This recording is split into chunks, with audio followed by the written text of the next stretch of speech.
Bonjour, je suis Jean-Philippe Boisclair, je suis luthier.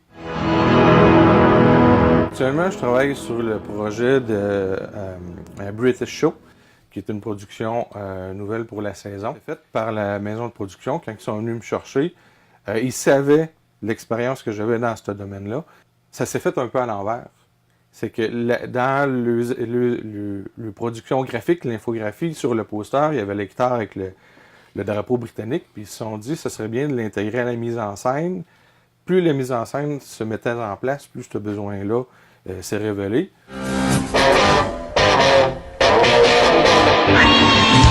Les musiciens sur place, qui étaient déjà sur d'autres productions, m'ont référé par rapport à l'expérience que j'avais dans ce domaine-là.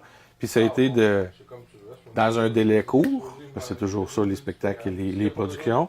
Ça a été de réaliser dans un budget serré ce qui avait été mis en image, le rendre fonctionnel rapidement, puis d'améliorer un peu le concept.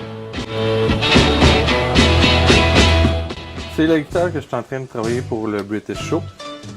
La demande, c'était de transposer le visuel du poster et de la composition graphique sur l'instrument. C'était transposé à l'échelle et aussi esthétiquement le drapeau britannique.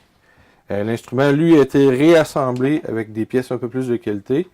Fait que quand je l'ai démonté, je l'ai réassemblé à mon goût à ce moment-là, à l'instrument, le filage électrique, le blindage pour les champs magnétiques, par rapport à la catégorie de l'instrument au départ.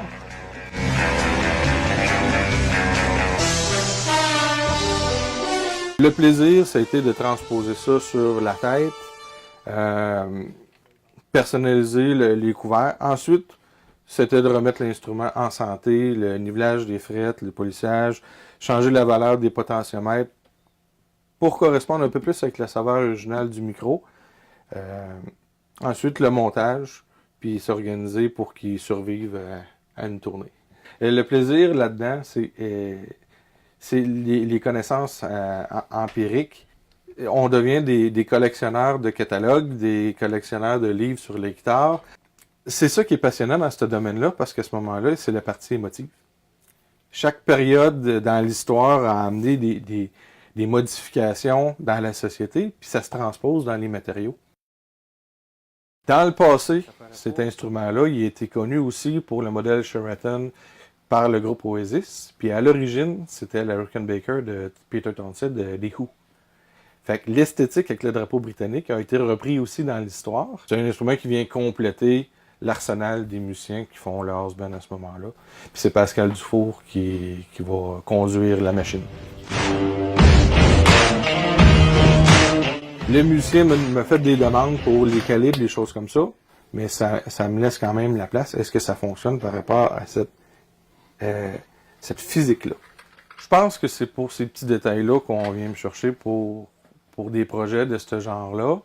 Aussi l'expérience, il faut en avoir déjà fait. Il faut être en mesure d'un peu voir c'est quoi les besoins techniques de production, même si eux autres, ça ne rentre pas nécessairement en compte.